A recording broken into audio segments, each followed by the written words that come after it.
Hello, everyone. I'm Daz, and welcome to American Civil War and UK History podcast. This presentation is available as a video on our YouTube channel or as a podcast from wherever you get your podcast from. And if you're watching on YouTube, remember to hit that subscribe button and give us a big thumbs up. And to keep up to date with everything American Civil War and UK history, check out our website where you'll find blog posts, podcasts, and links to all of our social media pages. The link is available in the podcast description. And joining me today, I'm very pleased to say, is director and legend Ron Maxwell. Welcome, Ron. Great to be with you, Darren. Thank you. And again, today we are going to be discussing, ladies and gentlemen, none other than Gettysburg and, of course, Gods and Generals as well, which was released. So Gettysburg was released in 1993, Gods and Generals 2003. But would you like to start by telling us a little bit about you and how you became interested or became involved, in the movie industry? Ooh, golly, that's taken me back a few years. So I was one of those precocious kids who was writing and directing and building the scenery and selling the tickets when I was a kid. So I'm sure we all know these obnoxious brats who put on performances in their parents' garages and living rooms and attics and church basements, wherever. Well, I was one of those guys. And then soon after I could read, very soon after I could read, I was writing. And I was writing short stories and plays. And so by the time I was in junior high school, that's what, 11, 12 years old, I was already writing complete plays. And when I was 14-ish, I was very much influenced by a BBC series called An Age of Kings, which took all of Shakespeare's histories and put them in chronological order, not the order in which he wrote them, but the historical order. It's available now. You can get it. It was done in black and white broadcast, but I was riveted. And it made such a lifelong impression on me as an introduction to Shakespeare, but also his histories. And I started mimicking blank verse and iambic pentameter and wrote two plays, which I actually produced. One in the ninth grade and the other one in the 10th grade. First was Charles I, and the second was Henry III.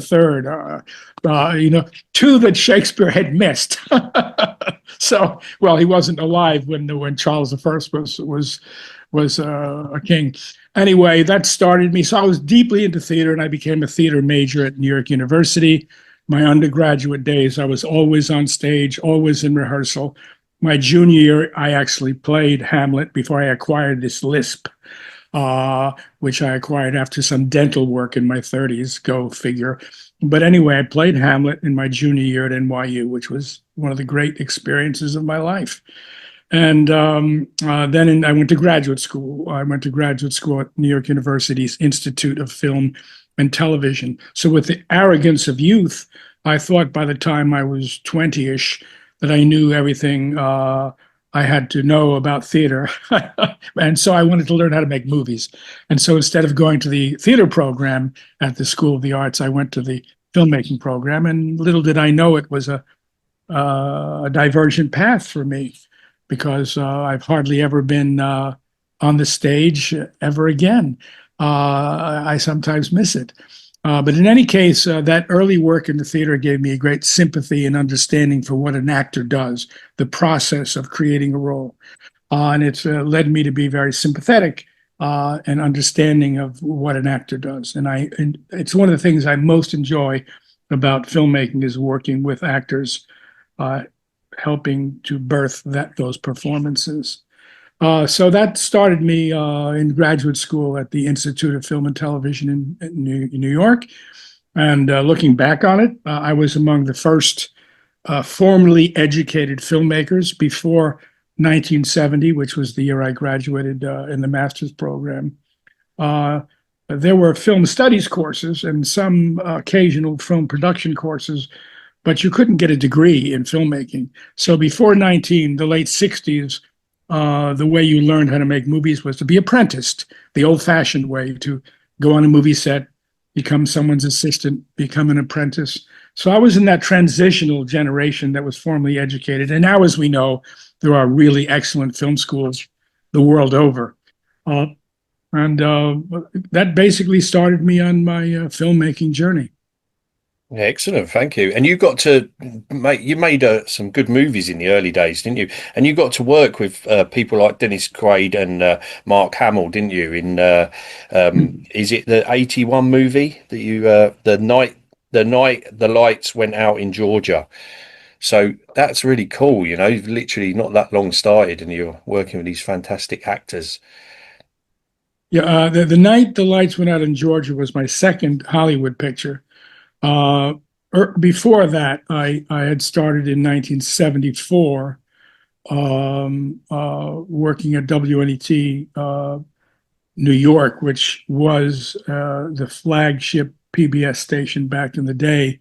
And I worked for an extraordinary gentleman by the name of Jack Venza, who just left us a year or so ago, not more than a year or two ago. He was well into his 90s, an extraordinary man, a great mentor to me. And it was at NET 13 that I started working as an associate producer, then as a producer, and we had a series called Theater in America, where we recorded the productions that were being done in America's National Theater. And because it's such a vast continental country, we were doing productions from the ACT in San Francisco, the Long Wharf in Connecticut, the Circle Rep in New York, the Guthrie Theater in Minneapolis. And also that generation of young actors were all involved. So Meryl Streep, Glenn Close, many others back in the day. And, when you're that young and energetic, we were just knocking out tons of programming and working around the clock. I was married very young, had children at a young age. Again, I think I was the end of that generation that married young and had children young. So it was challenging to be a young father and to work on those long hours, but you have the energy to do it. And after 4 years at NET, where I then co-directed C Marks with Steve Robman. And that was from a production at the Manhattan Theater Company. It was the play by Gardner McKay called C Marks, and we opened it up and took it from the stage. It's a two-character play on a stage done with a table and chairs, and we opened it up and we filmed it in Ireland with George Hearn and Veronica Castaigne.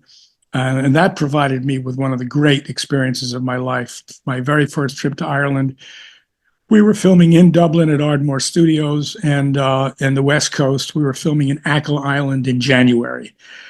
We couldn't find a house with central heating back in the day. It was all turf fires and thatched roofs. I'm so glad I got to see the old Ireland and to meet some of the people who were living in this pre-European world. I don't say that to sound overly romantic. This was really the quality of life. And I'm so glad I got to see it and to live in it for a while we made C Marks. But anyway, it started for me my lifelong appreciation of Celtic culture and the Irish people and Ireland. And that's when I met Paddy Maloney of the Chieftains, who scored my film C Marks. And that became a lifelong friendship. Paddy and I worked again on Gods and Generals, which we filmed in 2002. And if you listen, the Uilleann pipes and the tin whistle that's played in that movie score, the score by John Frizzell, that's Paddy Maloney playing those instruments. My second picture at WNET 13 was Verna USO Girl, adapted from a short story by Paula Gallico. And that was adapted from the story by Albert Inarado. That starred Sissy Spacek. It was Bill Hurt's first film right out of the Juilliard acting program. The great Howard Da Silva and Sally Kellerman, whom everyone remembers from MASH. It was a dream cast. We filmed it in what was then West Germany. Remember, this is 1977, the fall of 77. Germany didn't become unified till after the Berlin Wall fell. I think in 91 or 92, Germany became unified. So we were in West Germany. filming at military posts because it was a World War II era picture.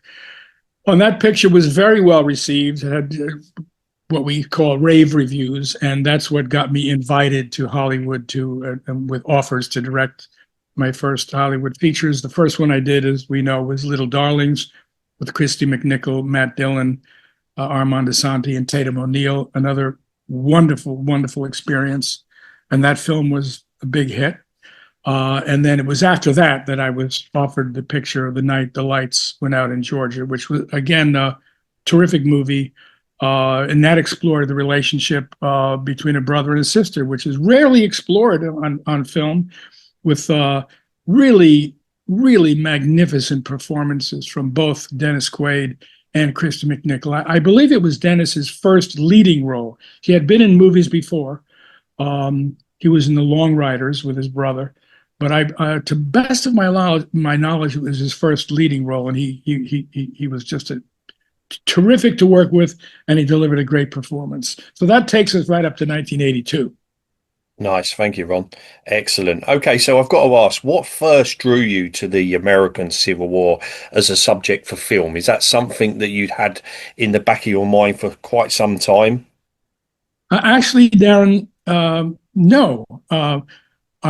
I was led to the Civil War and led to the subject matter by Michael Shaara's extraordinary novel, The Killer Angels. Now, of course, I had a background in American history, thanks to my dad. My dad was a World War II veteran. He was in the U.S. Army Air Corps. Your fellow Brits will know he was there fighting side by side with the Brits in World War II. He was in North Africa. He was in Sicily and Italy.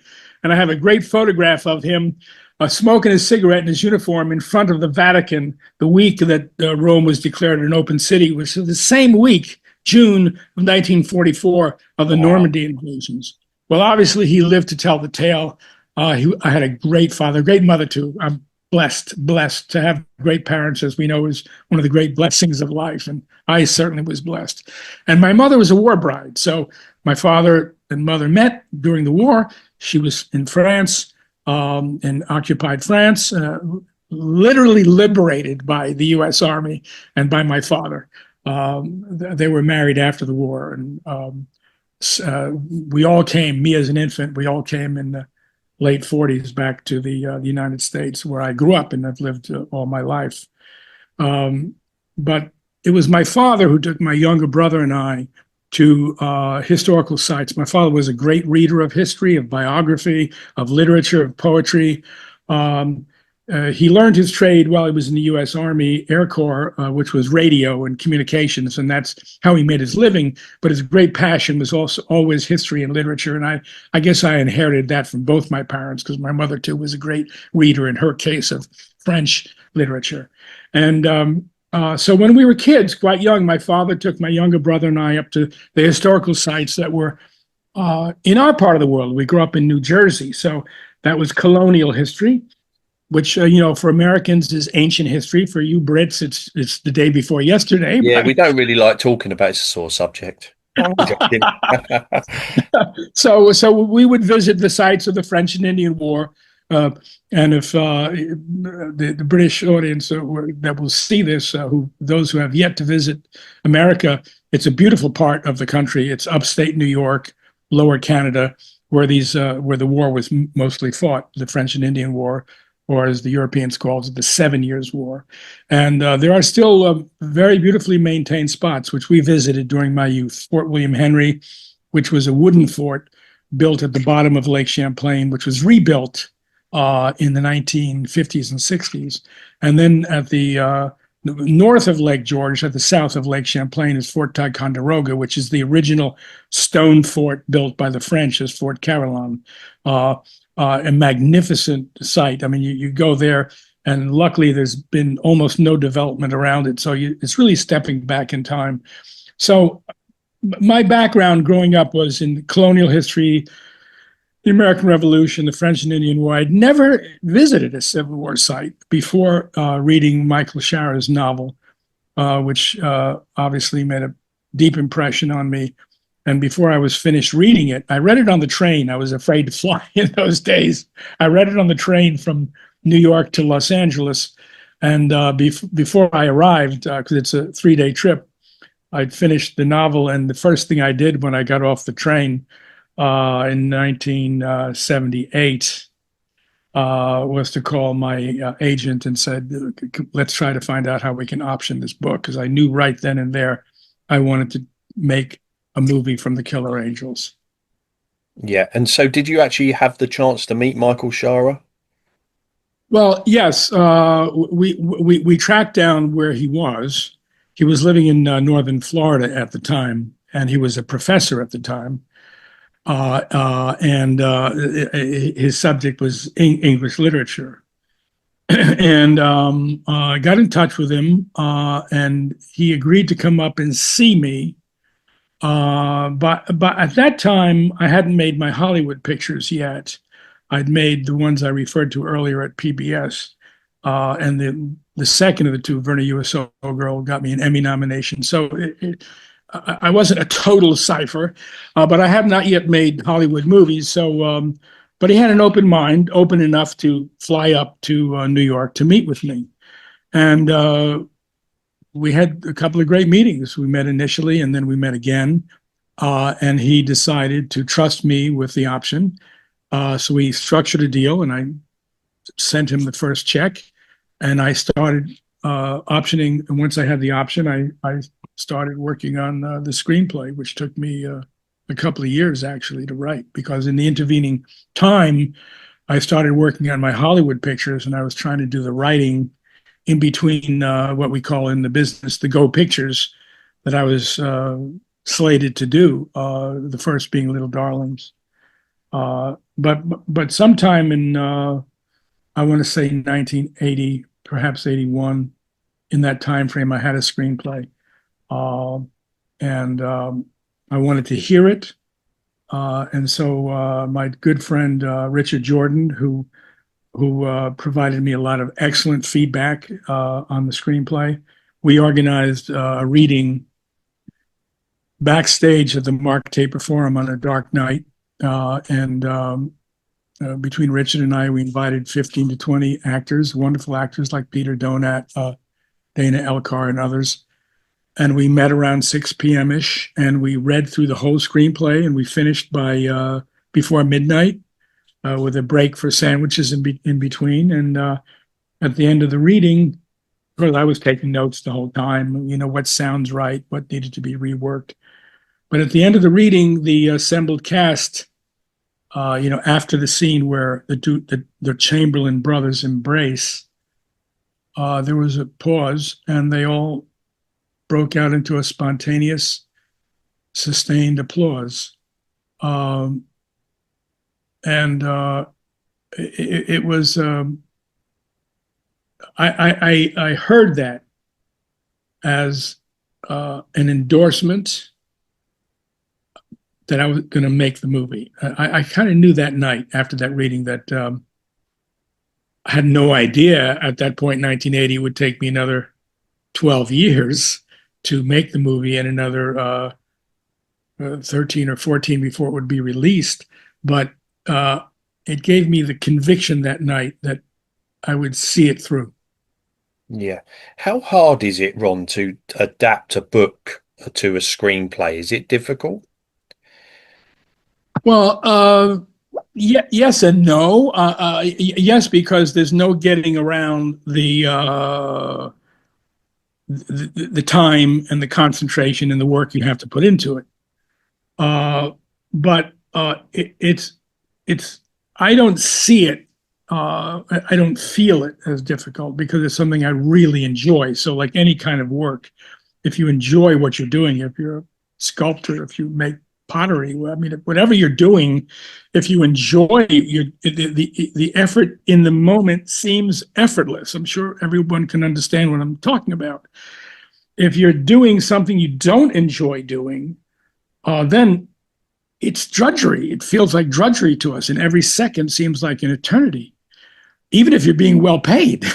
But so script writing for me I really enjoy the process, whether it's an original screenplay from whole cloth or an adaptation of an existing piece of literature. And I think in the case of the adaptation, which I've done a number of times now, of course, you're starting out with someone else's creation. And in the case of Michael Shaara, well, I was attracted to his book because of his writing. There are, and I've since found out because I've done a lot of research. I did a lot of research before writing the screenplay. I didn't want to start the screenplay just having read Michael's book because I realized the Battle of Gettysburg has been studied. It's been written about.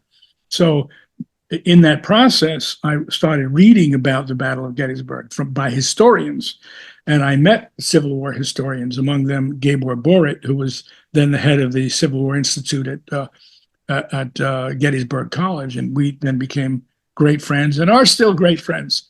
So he was a guide for me because any historical subject, you imagine if you were going to write a screenplay about D-Day. There's a library full of books on D-Day. So where do you start? And so you need the guidance of the historians. And so Gabor Borit was a wonderful guide, and he could say, read this, read that. You don't need to read this. And I would start that process. So again, while I was working on the screenplay, I was reading all the time about the Battle of Gettysburg. Which would fill in the blanks. Now, as we know, as anyone who's read the book knows, and as anyone who's seen the movie knows, the book, the novel, and the movie doesn't pretend to be the entire Battle of Gettysburg. The entire Battle of Gettysburg is more than what you see in the book or the novel or the movie. Other campaigns, other things going on. Michael Shaara saw the battle through his eyes by examining principally Joshua Lawrence Chamberlain on the Yankee side, with reference to others like Hancock, briefly Meade, other Federals, and on the first day, General Buford, certainly. And on the Confederate side, principally with Robert E. Lee, General Longstreet, to a lesser degree, Pickett, Kemper, Armistead, Hood. And so he follows these characters through their interactions. Now, once I had the option and I started working on the screenplay, having never been to the battlefield, I thought, well, it's important for me to go to the battlefield. I shouldn't even think of writing the screenplay until I've walked the battlefield. So Michael Shaara and I met. He flew up. He had a private plane. He had a two-seater, I think it was a Piper Cub. He flew it up from northern Florida, and he landed at the grass strip at Gettysburg, or Adams County. It's outside of Gettysburg. And I drove down from New York City, and we met, and we arrived on an evening because Michael wanted to have 3 full days to walk through the battle as he told it in the novel. So my Civil War guide for the Battle of Gettysburg was Michael Shaara, the author of The Killer Angels. And the first day he walked me through the battle as he wrote it, again, not the entire battle, as he wrote it with the characters he followed. The second day we did the same. And the third day, of course, the first day was principally Buford and the battle at Seminary Ridge. The second day was principally Little Round Top. And the third day was the field of Pickett's Charge. Now, over those 3 days, we walked everywhere that the book deals with, including the Lutheran Theological Seminary. I went up into the cupola. I looked to the west. I could see the view that Buford might have had. And thank goodness the area around Gettysburg is not overdeveloped. It doesn't look like it did in the 1860s, don't get me wrong. But it really hasn't been overdeveloped. You don't look out from the cupola and see endless housing projects or data centers. No, it's still rural. So you get a sense of what Buford might have seen. And then when you look the other way towards the town, again, to the credit of Adams County and the town of Gettysburg, there's no high rise. Well, there's one. There's one six-story building built on the campus of Gettysburg College, which is regrettable. I wish they would tear it down. But except for that, no buildings rise up above the cityscape that was there in the 19th century, which makes the town even more attractive to visit as a tourist. And hats off to the people in Gettysburg and Adams County who've kept it that way against the onslaught of development, which, is a curse everywhere. But anyway, we spent those 3 days walking through the battle, seeing it. And that really informed me, not just in terms of the story that Michael Shaara was telling, but in terms of being on the ground. And the ground, even though the foliage has changed, trees have grown up where there weren't trees, or trees were taken down where there were trees. The topography of the ground is the same. So no bulldozers have come in since the 1860s and flattened things out. So just south of the town, where the town ends, is the National Military Park. So if you walk Pickett's Charge, the field of Pickett's Charge, and you walk over the undulating field, it's the same as it was in 1863. What does that tell me as a filmmaker? I could see as Kemper's and Pickett's and Armistead's units were moving forward, when they would be partially obscured by the swale of the hills, and when they would come up and be totally vulnerable to the musketry and canister that was being fired at them. And it's a sobering thing to walk across that field, knowing that on July 3rd, 1863, the men were traveling across the same field, facing gunfire and canister fire. It's really more than you could possibly comprehend. What on earth possessed these people to do this on both sides? What kind of ferocity took over these people that they could walk into certain death into this killing field? Well, after these 3 days of being everywhere, being on Little Round Top, it so informed me, so that when I got to the screenplay, it was not simply a matter of interpreting Michael Shaara's brilliant novel and his characterizations, which is the heart and soul of it, but also understanding tactically what was going on in the battle and why the commanders made the decisions they made when they did. Yeah, fantastic. Well, some amazing points there as well.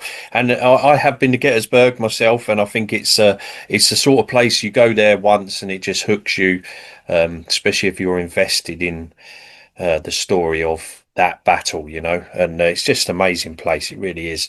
So thanks for sharing that. Now, moving forward, obviously, you are going to get the opportunity to make this movie, and you meet somebody along the way which is going to help you to get to that goal, and that is Ted Turner, isn't it? So tell us about Ted and how you become acquainted and how you then pitch him the idea of this movie. Well, let me say at the outset that I believe that had Ted Turner not greenlit this movie, when he greenlit is the Hollywood term for financing, or when he said it's a go picture.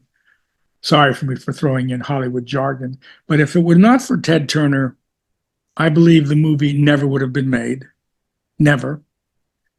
And furthermore, that even if this never was at some point, and not never, it wouldn't have been made the way it was made.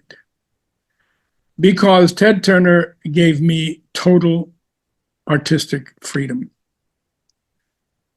Can you think of another studio in 1992? The picture was released in 93, but we made it in 92. Can you think of another studio that would have released a 4-hour and 15-minute movie plus an intermission? Can you think of another studio that would have allowed a script that long to be filmed? The answer is no. No one did. Now, I have to back up to around 1980 and that reading I told you about. One of my friends back then, whom I had met years earlier, was Hal Holbrook. Hal left us, I want to say, 5 or 6 years ago. Wonderful, dear friend. I met him in '74 when I was working at PBS in New York. one of my first jobs as a producer was to produce the wraparounds, the introductions for the Theater in America series, which I mentioned to you. And so Hal Holbrook was hired as our host. So he hosted, and I wrote and directed and produced his 2 or 3 minute introductions for the ACT, for Cyrano de Bergerac, or for the Trinity production of whatever it was, and we filmed them all at the studio in WNET in New York, and that started a lifelong friendship. He was a sailor back in the day. I was a sailor too. We both had sloops, which we sailed in the Five Sounds. The Five Sounds are south of New England, around Block Island, Martha's Vineyard. And later on, he moved to LA, as I did. And so when I first had a screenplay of The Killer Angels, and he was a fan of the book too, he said he was again a host for a different series. This was 1980, 81. He was hosting a series that Ted Turner was producing at TBS, Turner Broadcasting System. This is the early days of the satellite, the early days of CNN, and Ted Turner had CNN and he had TBS. It's long before TNT, before Turner Network Television didn't exist yet. And so Hal Holbrook was the host of this series, and it was a series called America, about the 50 states that comprised America. When I sent him the screenplay, he said, let me get it to Ted Turner, because Ted Turner is a history buff. He may be interested in getting it produced. He got it to Ted Turner, and I heard back through one of his right-hand people, a gentleman by the name of Robert Wussler, that Ted really liked reading the screenplay, but he was just not in a position to produce it. He was not in a position yet to do drama, only documentaries. So in the intervening, there were then 10 years that went by, 1980 to 1990, when I went everywhere to try to get it financed. I went everywhere twice and was always turned down. And a lot of reasons for that, which we could spend forever talking about. But one of them, if you think back in that time, was the proximity to the Vietnam War. And I think a lot of the studios were not keen on doing war movies. That started to change slowly with Platoon and Apocalypse Now, which were both Vietnam subjects. But another thing at the time, there was most executives, if not all, they didn't think there was an audience for the Civil War. Well, all these things taken together, it just was impossible. I couldn't get any financing. I couldn't get any studio interested in making it. And as I say, a decade went by. I was doing other things. And finally, around 90-ish, in the intervening years, Ted Turner started TNT. His whole empire grew, but I was not in touch with him over those years. And in around 1990, I believe it was, correct me if I'm off a year, Ken Burns did his monumental documentary, The Civil War. Now, before it aired, I think it was the fall of 90, I was invited to the Civil War Roundtable in Manhattan. I lived in New York City at the time. And the guest of that evening was going to be this documentary filmmaker none of us had heard of, although he had made documentaries before, to be fair. And he was going to show one episode of his new documentary called The Civil War. So I attended, and he was there, and he spoke about it. And we saw like a 10-minute clip of his new series, and it was the clip about Joshua Chamberlain and the 20th Maine. And after his talk, we were introduced, and he said, yeah, he said to me, I was inspired to do my documentary from reading Michael Shaara's book when I met this unknown character, Joshua Lawrence Chamberlain. And as we know, Ken Burns made Chamberlain the great focus, one of the great focus of his view of the war from the northern side. Well, a few months later, Ken Burns won an award from the Producers Guild of America for the best documentary film. And unlike the Oscars, the Producers Guild announces their winners up front. So he was invited to accept the award in Los Angeles, and he called me and he said, "Ron, I know in advance I'm going to be given this award by Ted Turner," and he said, "Why don't you come and I'll introduce you to Ted Turner." And I said, "Well, Ken, actually, I'd not met him. I'd had a couple of indirect conversations with him 10 years earlier, but I'd never met him." I said, "I'm going to do it." So I flew into Los Angeles expressly for this. Ken Burns was going to receive this award. Ted Turner gave up to give it to him, and before giving it to him, he spent every bit of 10 minutes talking about what a wonderful documentary the Civil War was. And he couldn't understand why Hollywood couldn't understand the Civil War and why Hollywood never did the Civil War. It's not entirely true, because in the 1980s, two big miniseries were done, The North and the South and The Blue and the Gray. I'm sure you're aware of that. Mm-hmm. But movies were not done. And now, just before this, and I don't want to gloss over this because it's important, just before Ken's series, a year before, I believe it was 89, and again, people watching this video can correct me if I'm off a year either way. I believe it was 89. Ed Zwick's film Glory was released. So this was the first theatrical film on the Civil War to come out in a very long time. As we know, it's an outstanding movie, deeply moving, so well done at every level, great performances on a very important subject, which was not well known outside of the world of Civil War historians, that you had Black troops fighting in the Federal Army courageously, heroically, in, I think it was 1864. In any case, so you had Glory in 89. Now you had Ken Burns' thing in 90. So one could sense a sea change. And after Ted Turner's introduction of Ken, who then accepted the award, I thought to myself, well, I couldn't pitch the Civil War any better than Ted Turner just did. Mm-hmm. And immediately after the ceremony, I went up. Ken said, "This is Ron Maxwell, and he has the Killer Angels, and it's available to do it." And Ted Turner remembered reading it a decade before. He said, "I remember reading that. It's a great screenplay." And he said, "Ron, have your people call my people, and let's do this." Hmm. So at that point, 12 years of knocking around, within 1 week, we put that deal together. I called my colleague, Bob Ramey, Bob Ramey was the head of Avco Embassy Pictures when I had done The Night the Lights Went Out in Georgia in 81, 82. And we had a great friendship since. I called him up and I asked him to be my executive producer on Gettysburg.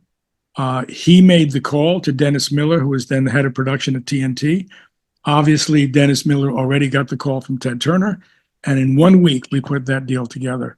And we set it up initially, Darren, we set it up initially as a miniseries. And I wasn't going to quibble at that point. I conceived of it as a movie. I wrote a screenplay as a movie. I always thought of it on the big screen. But as I say, after 12 years, I was thrilled to have a go project and to finally get it made. And it was put into development as a miniseries. Now, one of the advantages of that is I had a very long screenplay. And so nobody was telling me to cut it. So I had this screenplay, which was 5 hours long, the one I told you about that we read years before with the actors. And nobody said shorten it because we thought of it as a miniseries. And we had a few twists and turns along the way, which I needn't share every last detail with you.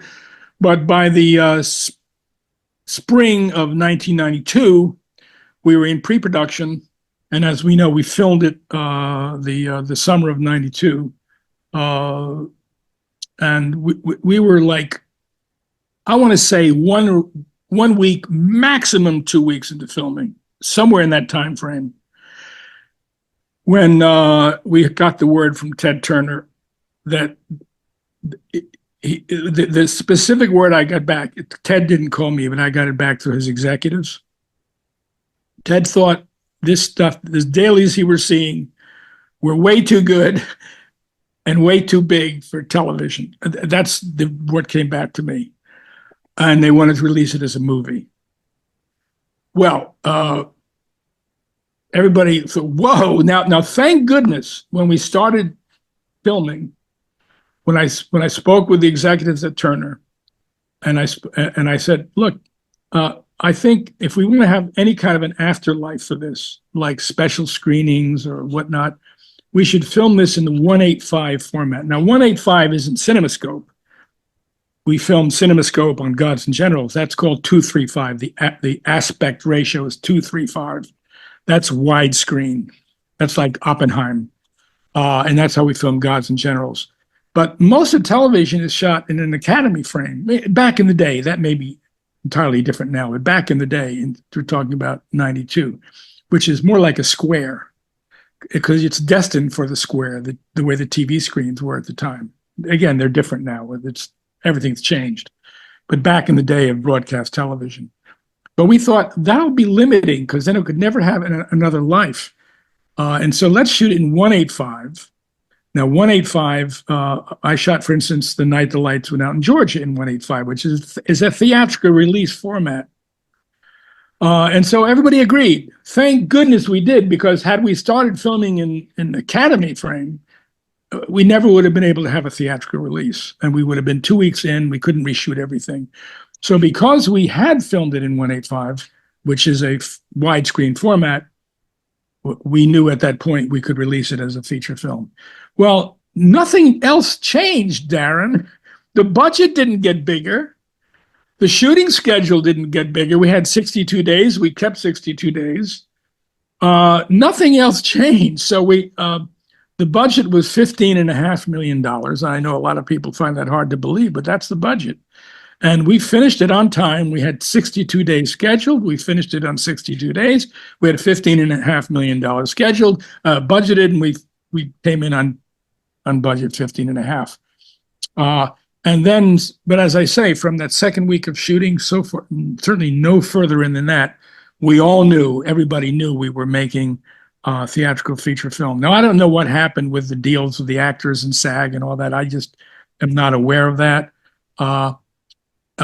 Even though I was one of the producers, I wasn't doing that stuff. I was concentrating on directing the movie. That was being done by the business side of things was being handled by Mark Dezuma Esparza and Bob Katz, my two co-producers, and by the executive producers, Bob Ramey and Mace Neufeld.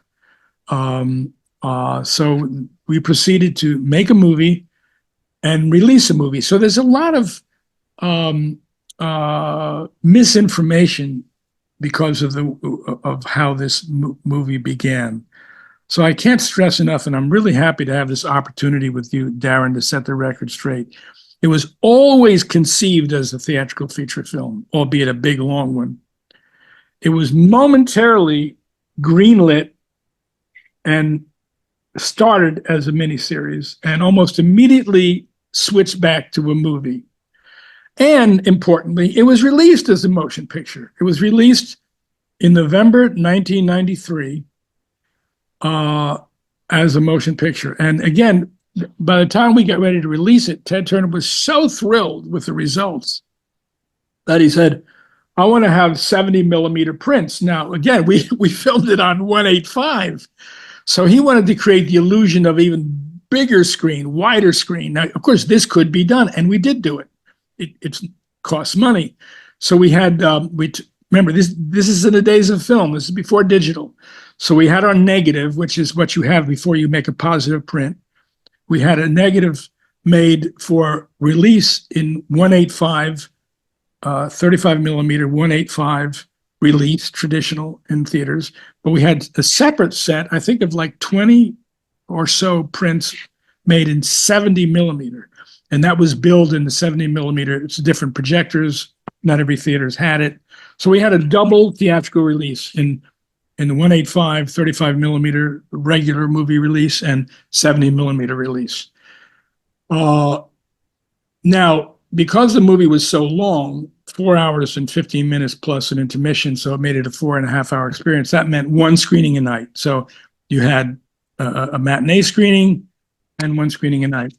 So because of the length of the movie, they only booked initially, like, I'm remembering 200 or maybe 250 screens. It was a limited release. And it was released by New Line Cinema, which Ted Turner acquired. He wanted to be in control of the whole thing. And the big surprise was, no one expected this. When we opened, there's two charts on, if you read the trades of the Hollywood Reporter, Variety. Now there are many more professional trades than there were back those days. But the two numbers they track on a theatrical opening is grosses. What's the gross? Ticket sales. Friday when it opens, Saturday, Sunday, etc. But then there's the per screen average. What is it grossing per screen? In other words, how many seats are being sold? So even though most movies are 2 hours or less, and so they were being maybe 3 times an evening plus a matinee, so 4 showings a day or 5 showings a day, and Gettysburg only had 2 showings a day, we were number 1 per screen average. Everybody's head exploded. What was going on? In other words, we were selling more seats once a night than all the other movies were selling all their seats combined. So then New Line Cinema and the Turner Organization had to scramble to get more screens. And they did. I think we doubled our screens. We never went to like 2,000 screens. So you can't do that at the last minute. The theaters are booked. The major studios have their product going through. But we did manage to, I think, almost double it. I think we went, I forget what the total number was in this, and it stayed in the theaters for a while. And so it was a big shocker that there was such a devoted audience for this. And as we know, Darren, it got mostly really good reviews. I mean, if you make a movie, you're always going to have people come after you. And the biggest criticism of the movie is also the most legitimate, I think, the beards. And I remember when we started, before any historical film, anybody who does a historical film, back in the days of celluloid and 35 millimeter, or now in the days of making your movie with your iPhone, digital, some things are the same. And one of the things that doesn't change is hair and makeup. And if you're going to do a period piece, you better have the best hair and makeup team alive, because you could spend all the money in the world, have the greatest acting talent, the greatest script, but if those people aren't top rate, you're undermined, you're flawed. And I remember every movie you have at least a week before you start filming, because you need time to adjust on a historical picture. You have what's called a costume parade and a hair and makeup test. You see what the costumes look like, so you can adjust them, change them, alter them, add to them, make sure they're authentic, make sure they're appropriate to the character. And you have hair and makeup tests. And because almost every character in Gettysburg had face hair, and we didn't have the time for people to grow their own beards. Now, as soon as people were cast, whether they were cast in April or May or June, we said, if they had beards, don't cut them. And if they start growing them, if worse comes to worse, we'll just shave it off. So a few people had a head start, but mostly people didn't. And mostly we had to build all the mustaches and the sideburns and the beards. And it was, we had the photographs of almost every character. We knew exactly what they looked like. And they had these huge, huge beards. Jeb Stuart, Longstreet, and this is not an exaggeration. Well, we had 2 problems. Number one, I was getting pushed back because of the budget from the producers. They didn't want to go after. We knew who the most expensive hair and makeup people were. It's not a mystery. They didn't want to spend the money. They didn't want to spend the money. And I remember having these discussions. No, they wanted, one is as good as the next. I said, I don't know about that. Anyway, after 12 years, I was in no position to make a big fuss about this. So the hair and makeup crew came on.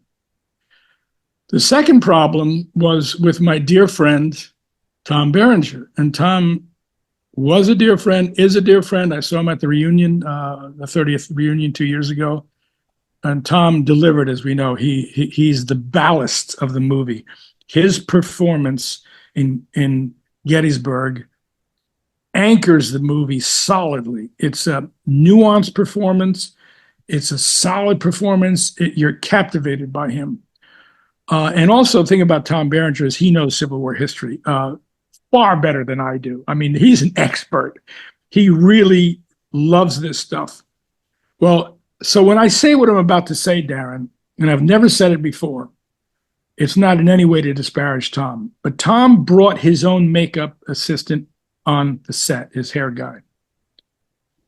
And he said, only him is going to do me. Now, as we know, it's no mystery. The worst beard in the film is Longstreet's. No other face hair is nearly as bad as Longstreet's. So the first tests came out. First of all, I saw it. Forget about the screen test. I walked in, I go, well, this is not going to work. And Tom said, well, you know, he had a lot of face hair, and look, here's the photograph. I said, I know what the photograph is, but I don't believe it. I don't believe it. It looks like Halloween. And Tom pushed back. But then finally I said, cut. And so they cut some more and he pushed back. And they cut some more and he pushed back. So then we did a screen test on film. And I looked at it and goes, this is not going to work. And I came back and he kept pushing back. Now, look, if it was me now, years later, having done more movies, I would have pushed back harder. I would have just taken Tom Berenger in the back room and slapped him around. He would have slapped me back. I would have forced the issue.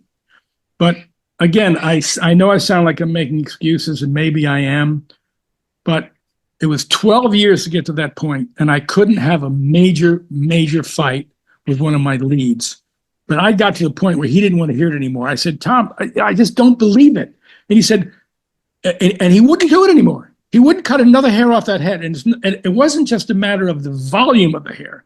It was how it was done. It was the execution. His makeup artist, and I don't want to mention his name, it's in the credits, his makeup artist was just not up to the task. You can be sure I never made that mistake again. You look at the hair and wigs and hair pieces on Gods and Generals, they're state-of-the-art movie making. We flew in Manlio Rocchetti, one of the best hair people in the world, from Rome to do Robert E. Lee on Gods and Generals. That's how seriously I took it after the mistakes, the knowing mistakes. We went in knowing they didn't work. And I guess it falls on me, I'm the director. So we started filming, and I said, I can't believe this. And even after we started filming, I went to Tom and said, we got to cut more. Now, you couldn't cut a lot at that point. Otherwise, you couldn't have continuity. You couldn't edit it together. But we made a couple of more trims. But it's a shame. It's a shame that a film that works in so many other ways is undermined, because right away, in the first minutes of the film, the audience is compelled to have a suspension of disbelief. They almost like to have to look past the beard and say, okay, I know it's a phony beard, but I'm going to stay with the movie. Oh, it breaks my heart. It breaks my heart. I wish I would have fought harder. I wish I would have taken Tom into the back room and been more forceful. But there you are. But other than that, Hmm. I think we got most everything else right. Well, I'm going to say, Ron, I'm going to jump to your defense. I never really even noticed the beards being fake, personally. I didn't. I just thought it was a great movie. I didn't really notice. I'm being completely. I appreciate you saying that, Darren. And you know, as I say, after we started filming, we did make trims. And so it's the first scenes we filmed is where it looks the worst.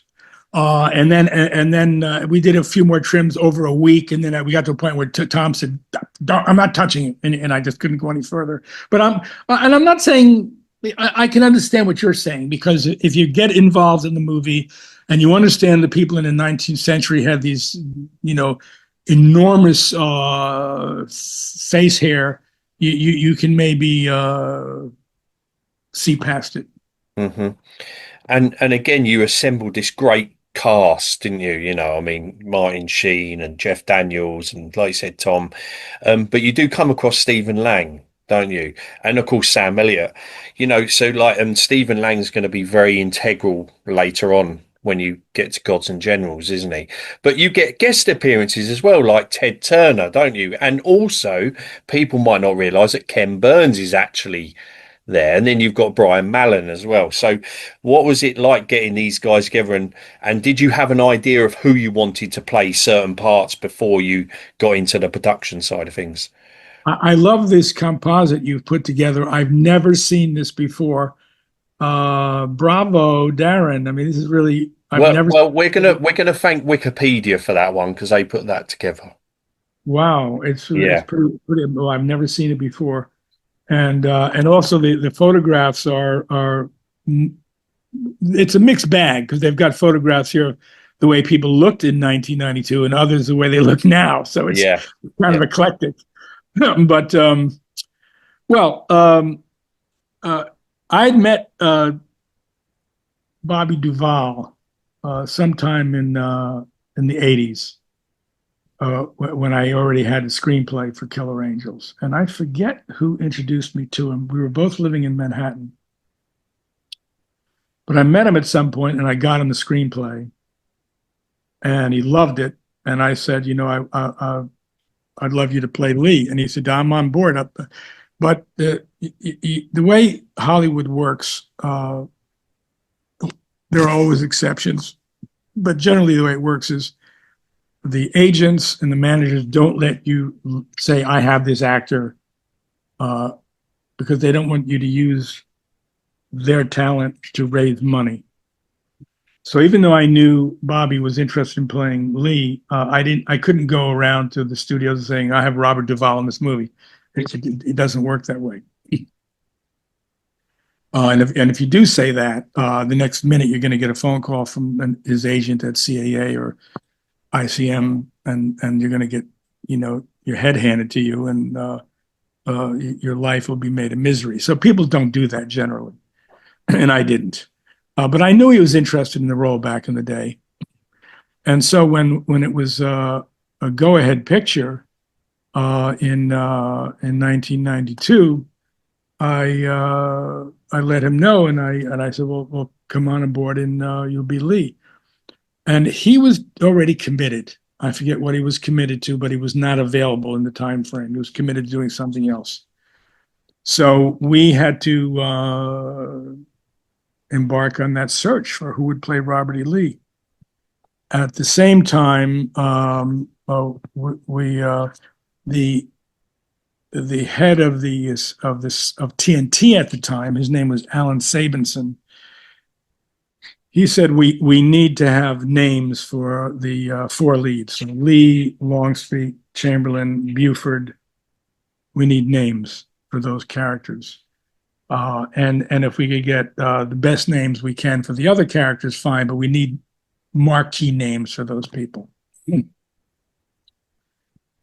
Now you need marquee names to open a film theatrically. We all know that. Otherwise, people don't know they are less interested in showing up and buying tickets on a Friday night or a Saturday. But for television, TV miniseries can be promoted in different ways. But back in the day, in the late 80s, early 90s, they also like to have names. So if you go back and look at the series that were done in the 80s, North and South, Blue and Gray, you'll see they were the big names of the day in those leads. So I understood what they wanted to do. And I've told this story in other places, but I'll tell it briefly again. For the part of Chamberlain, it was these are all challenging roles to cast because they had to look like they were people that were there in America in the 1860s. For instance, you couldn't cast a Chinese American, obviously, and they depending on the role had to bring a certain gravitas, and the actor has it or doesn't have it. To take a ludicrous example, you're not going to cast Pee Wee Herman to play Robert E. Lee. All right, that's a ludicrous example. But the actor you have to look for would be capable of the gravitas of the real person they were portraying, and then it becomes a challenge of acting. So eventually, Martin Sheen's name came up for Robert E. Lee, and as we know, we cast Martin. I was suggested an actor who had just come over from Australia, who had never done any work in the United States, but somebody said, you should see this guy. He's interesting for the role. Somebody who knew me and knew the project. So I went now. So I called this actor, and I was very impressed with his reading. I said, but they want names, so we're gonna have to do a screen test. So we did a screen test with him in a blue uniform, and he learned a couple of Chamberlain's speeches. I did the screen test. I came in. I showed the executive, and he said, I told you we want a name. We can't use him. And I said, but this guy is so good. We're never going to find anybody as good. And he just refused to hear him. And anyway, that actor was Russell Crowe. So Russell Crowe, as we know, went on to do other things shortly thereafter. But I was compelled to keep looking because the studio wanted name actors. And along this journey, Jeff Daniels' name came up. And we cast him. And as we know, Jeff Daniels delivered one of the great performances of his career. Forgive me for saying it. I think it's one of the great performances of the movies. Mm-hmm. It's right up there with Gary Cooper as Sergeant York. And I think when you put a photograph of him looking like Chamberlain with the real Chamberlain, they look alike. They do, yeah. And then we cast Sam Elliott as Buford, and Tom Berenger as Longstreet. So we had our marquee cast, and then we continued with, as you know, we cast Stephen Lang as Pickett, my old friend Richard Jordan as Armistead. I wrote the part for him. So there are scenes with Armistead that are not even in the book. For instance, the scene when Armistead is with Fremantle before Pickett's charge, and he says, "This guy is who this guy is," and that was all a new scene that I wrote expressly for the part of Armistead for Richard Jordan. And as you say, Cooper Huckabee as Harrison the Spy, Morgan Shepherd as Trimble. He has basically one scene, but it's memorable. I threw down my sword right there in front of him. Yeah, I love that. I love that. And Jeb Stewart only has one scene, but they're all memorable. Even if you've got iconic scenes that even when I'm having conversations with my Civil War friends, I told you there's no time for that. It's like they're iconic bits of the script, that you're never going to forget. Yeah, I see the photo that Wikipedia has here for James Lancaster is not correct. That is not James Lancaster. Oh, okay. Sorry. We'll have to get back to Wikipedia and fix that. Yeah. But and then Patrick Gorman as Hood. Many of his lines are oft repeated in the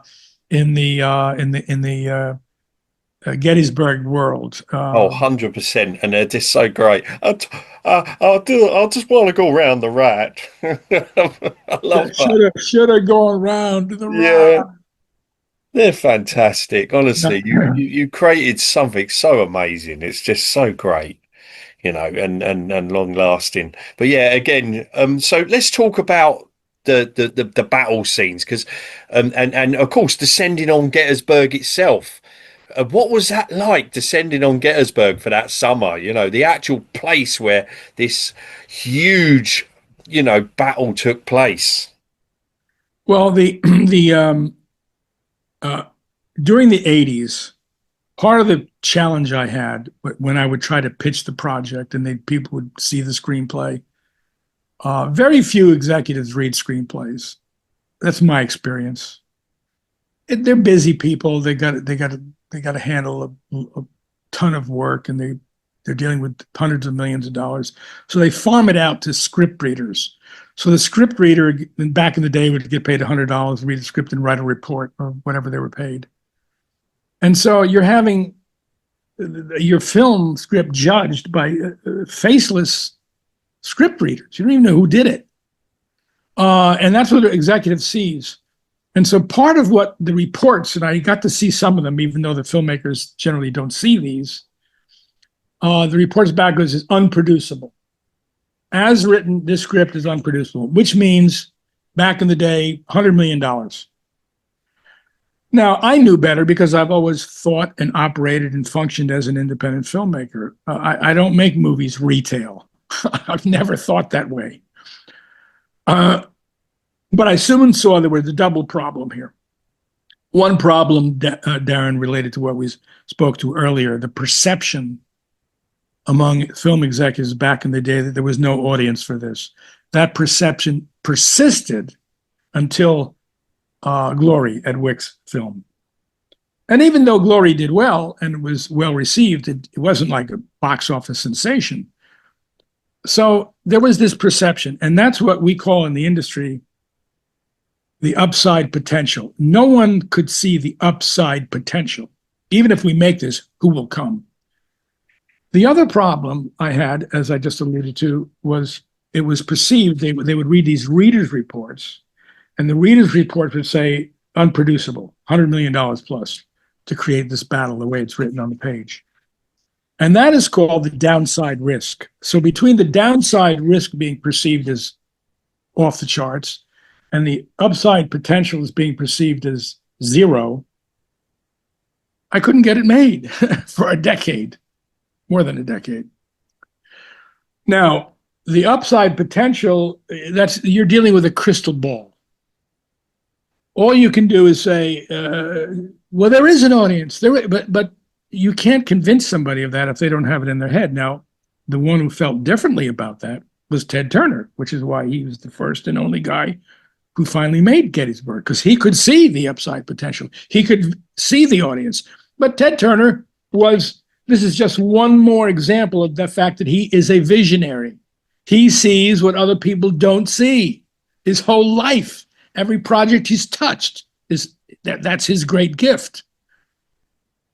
What could I address over that decade? What I could address was the downside risk. So I had to demonstrate through factual work that this movie didn't need to cost $100 million. It didn't need to cost $50 million. As we know, Darren, when we finally made it, it was made for $15.5 million. Okay, that's the proof.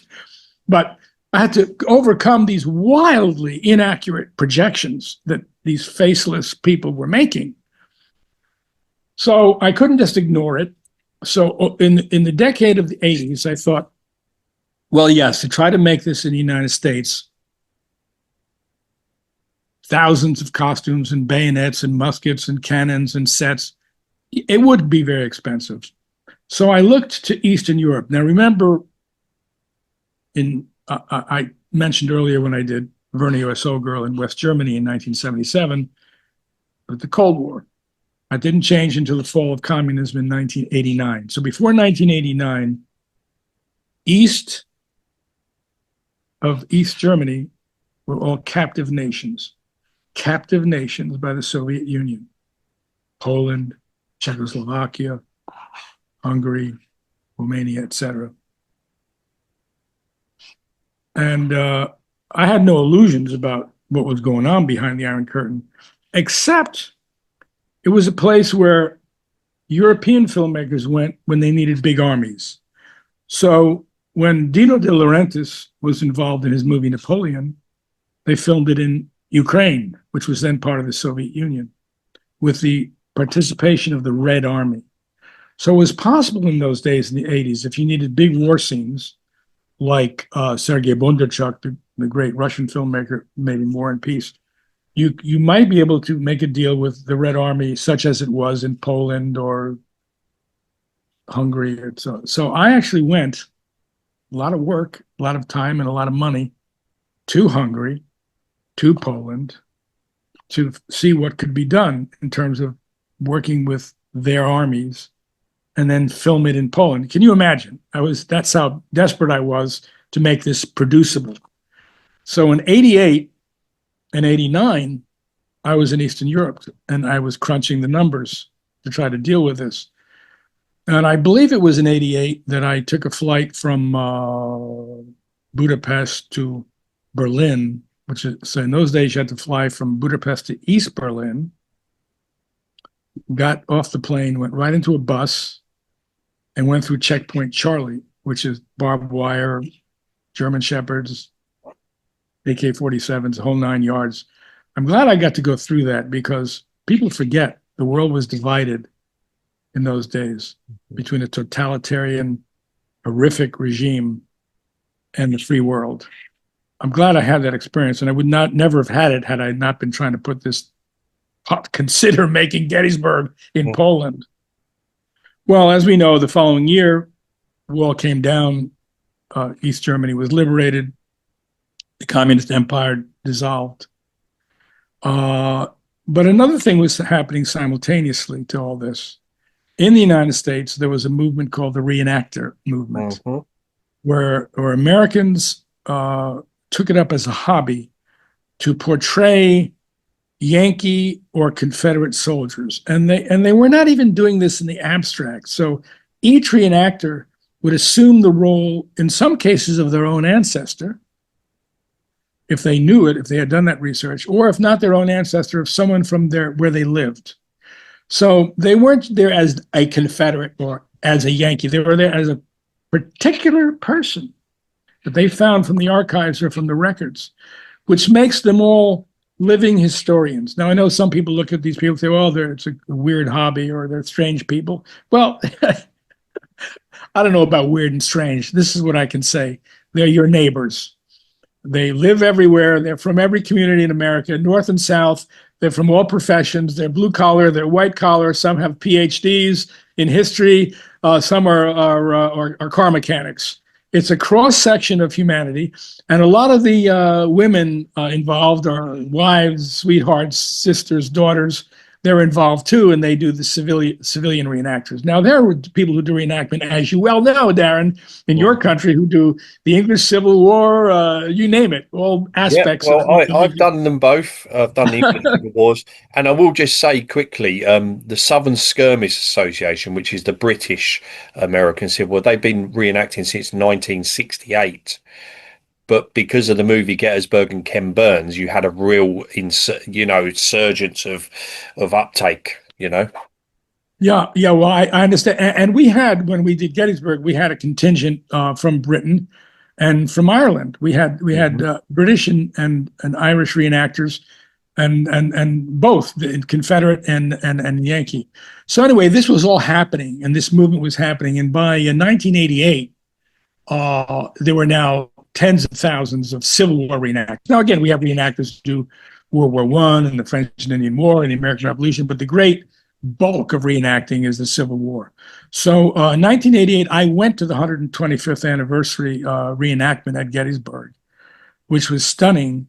And in fact, I didn't know it at the time, but I found out that part of that reenactment, that's where the crew from Glory, they filmed part of that reenactment for some of their big scenes in the Battle of Antietam, which start the movie, the first scenes in the movie.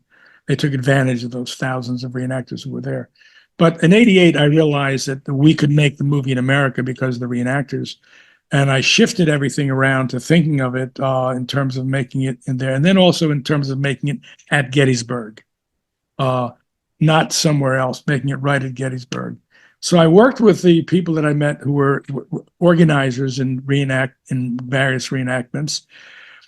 And then we applied for, and I conceived the movie as filming it at Gettysburg and right around the Gettysburg battlefield.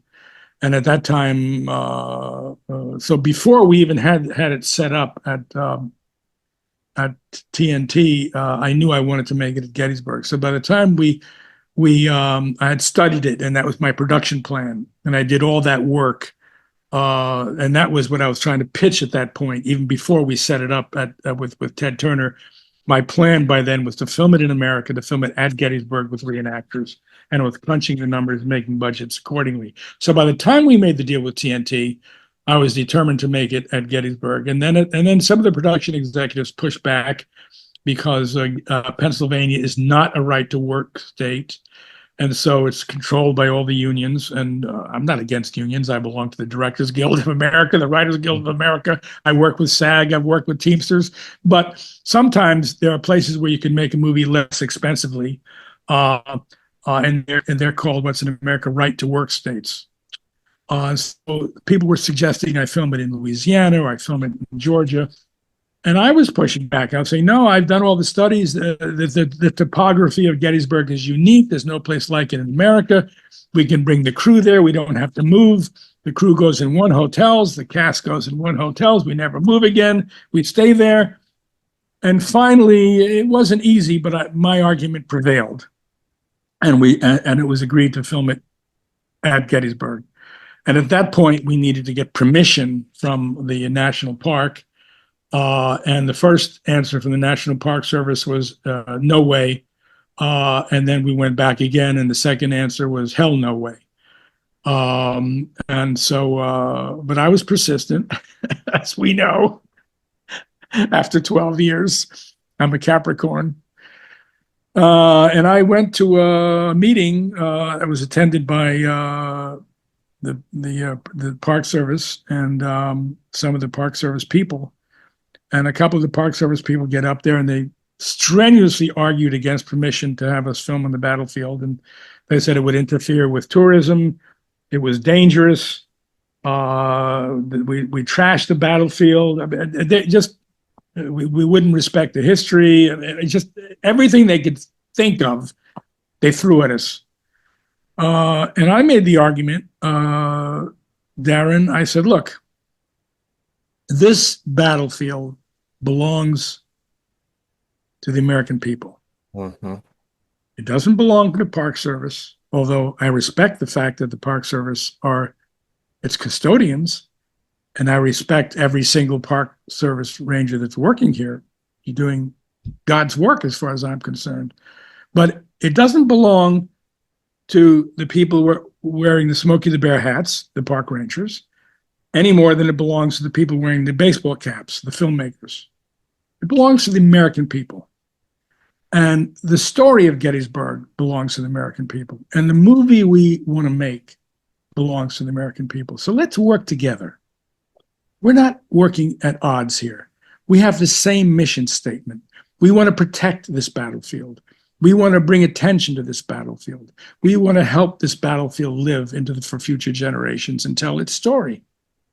So let's work together. And that argument seemed to prevail because we finally got permission. Now, some things were going on behind the scenes, let me hasten to add, because Ted Turner was already well known and already a man of influence. And I think some phone calls were made to the Secretary of the Interior, which controls the United States Park Service. And anyway, that's where the decision had to be made. It had to be made at the highest levels. And so the word came back from the Secretary of the Interior and through the National Park Service that, yes, we were going to get permission to film. Now, we had some rules to abide by, and they were perfectly understandable, and we abided by them. No opposing fire within the same shot.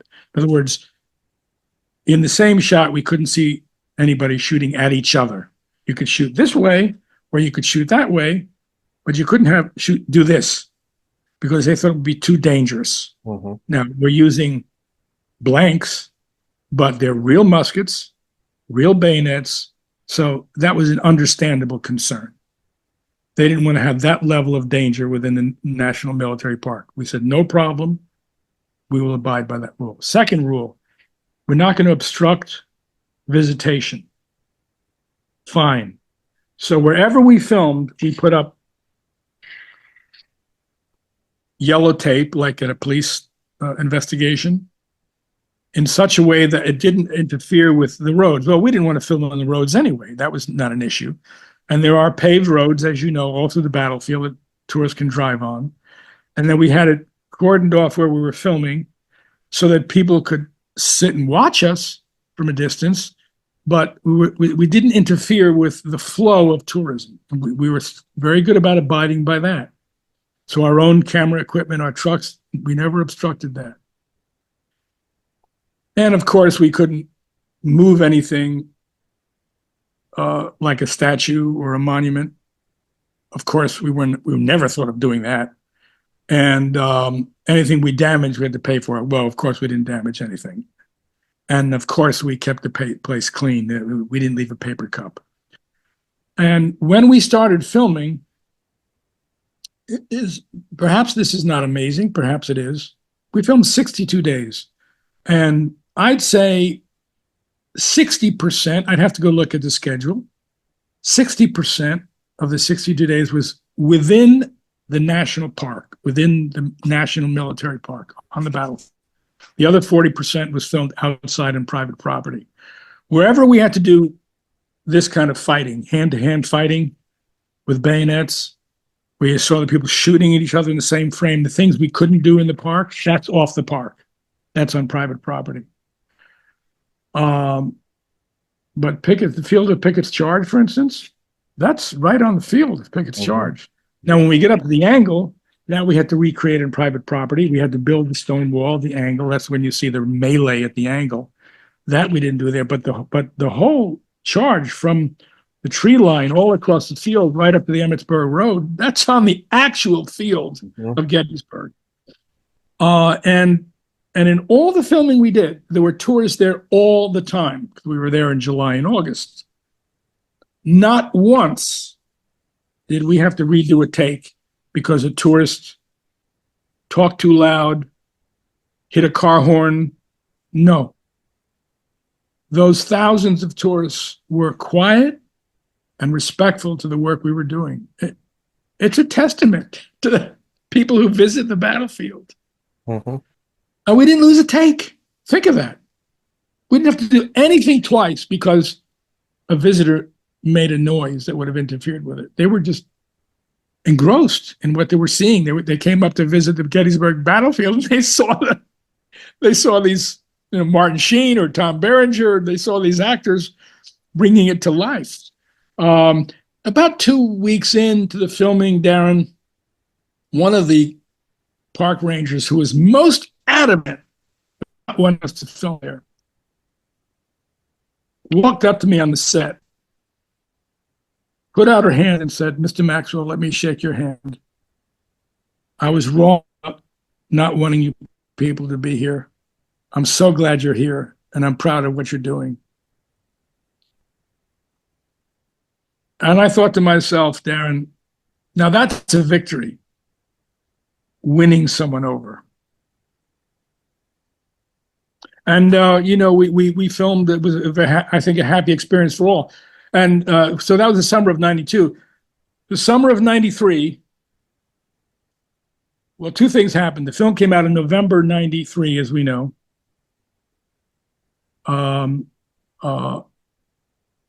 So it was a year post-production. So we finished in the fall of 92. We worked all through the next year. It was a big post-production, as you can imagine. The film came out the fall of 93. So the summer of 94, two things happened. The movie aired on TNT as a miniseries. So the same movie wasn't recut. It was broadcast on TNT. And that's why many people who didn't see it until then think it was released as a miniseries.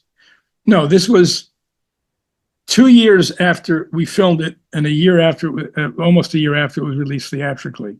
It had its premiere on television, TNT, and at that television premiere, it broke all records for any miniseries that had ever been done to that date. The audience for it, and that summer, the summer of 94, the visitors who visited the Gettysburg battlefield doubled from the previous year, and to this day has never gone back to its previous numbers.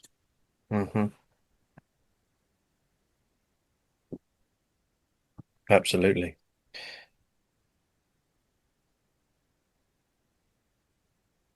Yeah. So, Ron, again, without reenactors, it probably couldn't have been possible, could it? Because the thing is, what they bring is they bring all the equipment, and also, I know some reenactors that are proper, everything's got the stitch, the button, the everything's got to be correct, you know. So again, without these guys, you probably couldn't have done it, could you? No way, no way. And again, it's not just the fact that they come uh, with the correct uniforms and the weapons. In the case of the cavalry, they come with their own horses. In the case of the artillery guys, their own cannon. All that would have been, yeah. In that sense, those faceless people that I had to endure over the previous decade were not off the mark. It would have been unproducible without them in the United States. Mm-hmm. They brought more than that, because what they also brought was themselves. What do I mean by that? Mm-hmm. No matter where you put the camera, you were looking at people that were living in the 1860s. Now, you know this if you do reenacting. Yes, 100%. People are stepping into a time warp. They want to be in that time warp. Yeah, that's one of the reasons they do it. They want to escape. You put that uniform on and you become somebody from the 1860s. That's it. That's the mindset, you know. Yeah. And the best example of what I'm talking about was a scene in the movie. It's one of everybody's favorite scenes. It's 32 years now. So people. One of most people's favorite scenes is when Lee rides out before Pickett's charge. Oh, wow, yeah. And the troops start yelling, "Lee, Lee, Lee." Now, I've told this story before, but I'm happy to share with your audience. That scene was not scripted. It was not in the script. It was not in the movie. We were prepping that day for when the troops come out of the tree line. It was very hot, very humid. We had 2 ambulances on the set all the time so that we could immediately stabilize anybody that collapsed from exhaustion. Because that's a serious thing. I mean, heat exhaustion or sunstroke can kill you. It's not a joke. So we had 2 ambulances. You have to stabilize a person if it happens, where they are, get them in an ambulance and get them to where they can recover. And if you can do that, it's okay. But you got to be ready for it. So we were ready for it. And luckily, we didn't lose anybody on the movie. No one was seriously injured on this movie, not a person or a horse. Because we started every morning, Darren, every morning with our crew chiefs and our assistant directing staff, everybody's visual effects, props, 3 words: safety, safety, safety. No excuses. No shot, no scene, no movie is worth anybody's life, including horses. And that was, and because we had that attitude and we enforced it, we didn't lose anybody and we didn't lose a horse, thank God. I'm very proud of that, because this was a dangerous set with thousands of real muskets, thousands of real bayonets, and hundreds of real cannons. Just think about it. Mm-hmm. Well, on this particular day, it was hot and humid, and I thought, let's just do a favor for the reenactors. And I got back to Marty Schoen he had a day off. And I asked the ADs, ask me if it was just as a treat, reenactors suit up, put the hair and makeup on, right as Lee, just to give them a boost. Because, you know, these reenactors weren't paid. They were all volunteering. Mm-hmm. And this was the Pickett's Charge week. We had 5,500 for 6 days. So everybody had booked their vacation time. It was a big set. Mm. And Marty, as we all know, as the world knows, is a great guy. And Marty could have said, I'm not going through this 2 hours in hair and makeup and spirit gum. No, he said, I'll be there. And sometime that afternoon, we were prepping one of the shots when they come out of the tree line, and he rode out. And the second he rode out, there was this, what we call, I'm a child of the 60s. We had a term in the 60s called a happening. Huh. And this extraordinary thing happened. We were back in 1863. And I told Case, the cameraman, I said, roll, tail sticks, before you do a shot, you do this. But we couldn't do that. We didn't even have a scene number. It was not in the script. We'll do tail sticks. In other words, we'll sink it at the end, roll. And right away, the ADs had to go out, collect the paper cups, the Gatorade, they were scrambling. We filmed. Well, remember, this is the days of film. It's not digital. So you have, even if the camera magazine is full of film, 10 minutes, you're out of film. Well, we filmed for 10 minutes, the film ran out. And Case was doing out of film. So we finally got on the bullhorn in the 80s, cut. And I said, okay, I got the first AD and cameraman together and Marty.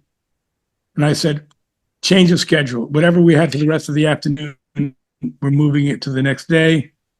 This is a new scene, give it a new scene number. We're going to now cover what we just filmed. And we spent the next couple of hours going in, we set up a dolly track, and we covered the scene we had just captured. And that became one of the most powerful scenes in the movie. Now, my point, Darren, is that never would have happened with professional extras, never would have happened with an army in Poland. That could only happen with reenactors. And I think those reenactors in those scenes deserve a special Academy Award for best performance from an army in the history of motion pictures. 100%. Amen to that. Yes, absolutely. Yes. And do you know what? So going back to, my favorite scene, I love that scene, but the scene that really gives me goosebumps is the minute that the bayonets all go on and they start the march across that field and the music strikes. Now, every movie has to have a good soundtrack, and Gettysburg delivered. Do you agree? Oh yeah. Now, excuse me for moving my That's camera. okay. You go for it. Yeah. But I'm going to talk while I'm moving through my premises because I just got the signal that my battery is running out, and I started out with a full battery. But who knows? That's all right. Anyway, Take your time, mate. Take your time. Bear with me. I don't want to interrupt because if I interrupt, then you're going to have to edit, and I don't want to put you through that ordeal. So basically, music. This is a huge subject. One of my favorite parts of movie making is working with composers. Whole thing. Don't get me wrong. I love the script, as we discussed. I love working with actors. I even like working with production executives. Would you believe? And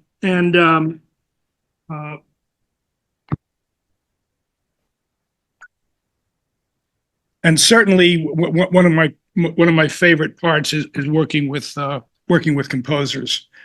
So when I work with composers, I like to bring them on the project as soon as possible, so they have time to think about themes, think about the sounds, and bring them into the project so they don't just get it at the last minute. Now, the way movies work, most of the time, composers come in at the very, very last minute on a project, and they're jamming to do the score at the last minute. Bear with me. I'm almost done here. You're okay, mate. You're fine. Sorry, okay, I'm back. Thank you. My power won't run out. So most of the time, they're given very little time to write a score. So I like to give them a head start, so at least they can think of themes and so forth. Now, another thing all filmmakers are confronted with is to what extent do you use music on a motion picture? Music is so powerful that you can inadvertently bury the text, bury the emotion, or it's redundant. You have a certain emotion and the music is just redundant. In other words, any motion picture has a certain fragility, which is built around the text and the performances. So any filmmaker has to be really judicious in the use of music. And what we've seen in the last couple of decades is the extraordinary innovation of music. Sometimes you can't even tell it's there. So it's not melody, it's not harmony, it's soundscapes. It's suggestions, it's sounds, it's moods. And occasionally, like older movies, let's say, of another era, melody is used. Now, in my view, the music should derive from the people, the characters. Otherwise, it can feel imposed. And also, the music should bring something which we can call the subtext. What are you not hearing in dialogue? What are you not seeing? And that's where the music has a role to play in terms of a subtext. But it's easy to overdo it.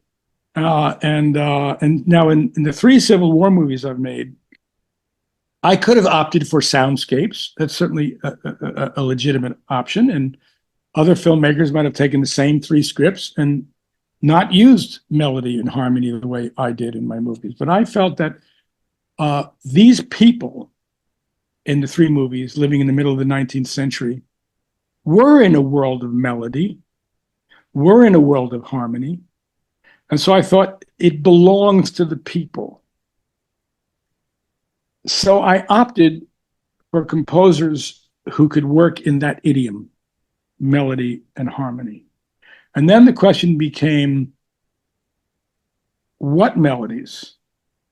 So in my discussion with Randy Edelman, Randy had already done a lot of movies, as we know, including Last of the Mohegans. It was, okay, the soundscape, such as it is, and the use of melody and harmony must derive from the experience of these people. So what were they listening to? They were listening to traditional music, fiddles, banjos, that kind of thing, which was originally from the British Isles and Ireland, folk music. That was one source. Another source were hymns. They were all going to church, with a rare exception. All these characters grew up in various denominations of the Christian church. So they grew up hearing hymns. And to a lesser extent, if they lived in cities, they heard symphony orchestras playing the classical composers of the day. So they will have heard Beethoven, Haydn, Mozart. So this is the realm. And so the chord structure for Randy Edelman, if you listen to it and if you're a musician or you know church music, the chord structure is similar to what you'll hear in hymns. Same thing John Frizzell did in Gods and Generals. And the same thing Laurent, the composer on Copperhead, did in Copperhead. So they all started from the same, we had similar discussions. The music has to belong to the people. Which is why, when you hear the score to Gettysburg, subconsciously, you're in church. Mm-hmm. It hits those chords. And it says that you are entering a world beyond time. Now, this is I'm so glad we got to this, Darren, because this is the heart of the matter. And this is the way I approached all 3 movies, but especially Gettysburg and Gods and Generals, because they're in the cauldron of the conflict. And I thought of these stories being in 2 parallel universes all the time, every shot, every moment, every scene. One universe is 1863 in this place with these people, anchored. And the other realm is the timeless realm, which is the realm of, which doesn't change, so that people watching this movie in Greece or in Peru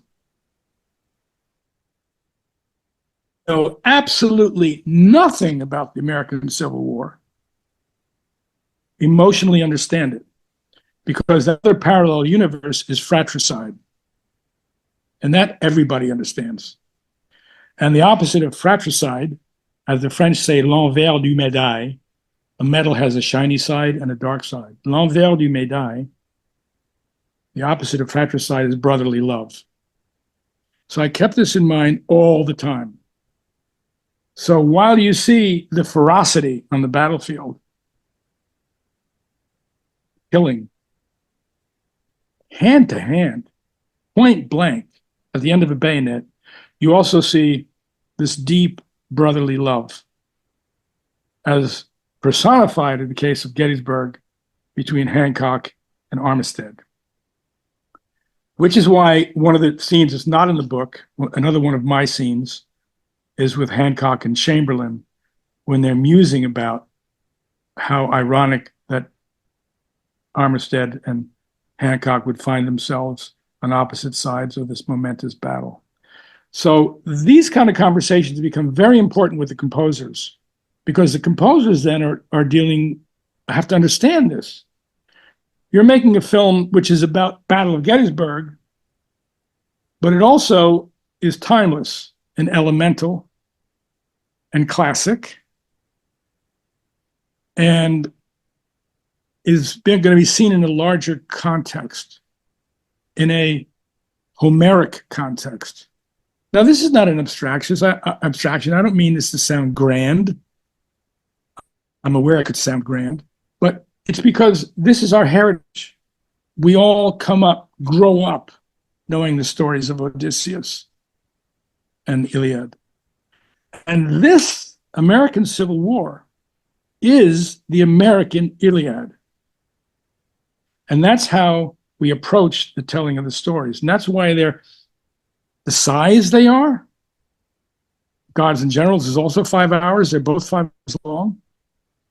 Because it's not a snapshot. You have to feel that you're going into this world, and you have to give yourself time as the audience to do a total immersion into this world. And you realize that when you're in this specific world of in the case of Gods and Generals, 1861 to 1863, in the case of Gettysburg, 1863, you're also in a timeless place. And this is why the music is so important, because the music subconsciously tells you this. And that's why we needed an orchestra, a big orchestra with a big string section, because these things subliminally take you beyond the time and place into the soulful story that's going on. Yeah, absolutely. And, that has been on my iPod, or it was on CD when I first got the soundtrack. And I actually had the pleasure of, and it's really strange because we got in the car. So we went to Gettysburg, me and my friend, in 2007. We was driving down the Emmetsburg Road, and the last song of the movie came on just as we were driving out of Gettysburg. And we hadn't planned it that way. It's where it had left off before we'd left. Oh, man, goosebumps. Can you imagine that? Oh, Well, thanks for sharing that. It's, I mean, wow. everyone who visits the battlefield comes away with an experience like yours, Darren. Yeah, Different variations on it, but at some moment, they cease being tourists. They cease being gawkers. They cease being people just read the plaques, and they make an emotional connection. It's yeah. quite extreme.